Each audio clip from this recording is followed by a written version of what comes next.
bendras būrimas ir pasižiūrim tokį klausimą, kokių santykių jis nori. Pirmiausia, žiūrėsime, kas tarp jūsų.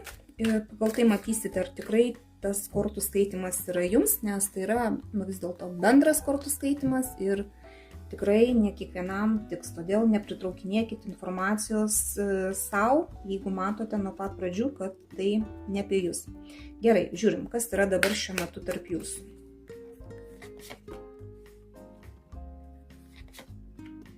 Oi, kardai sukrito. Gali būti iš tikrųjų ir tokių konfliktų, piktumų, tokių piktumų, kurie net iki durų trankymo, žodžiu, stebėjimas kažkoks yra, galbūt jūs negyvenat kartu, tik tai yra kažkoks tai bendravimas, galbūt susitikinėjat, nes čia yra ir stebėjimas per socialinius tinklus, galbūt per draugus, aiškinimasis, kas pas jūs, kaip pas jūs, žodžiu, santykios. Ir tie santykiai va tokie su konfliktukais kažkokiais, tai su pasiaiškinimais. Gerai. Ir kokių santykių jisai nori?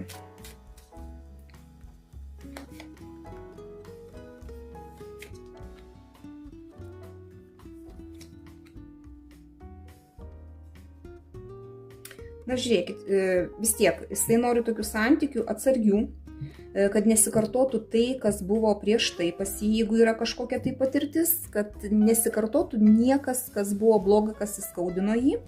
Bet vėlgi, tai yra taurių tūzas ir kardų tūzas. Du tūzai iškrito ir tai reiškia, kad jisai nori ir meilės, įsimylėjimo jausmų, kad būtų, kad kažkokia pradžia, kad kažkoks virpuliukas būtų tuose santykiuose, ne?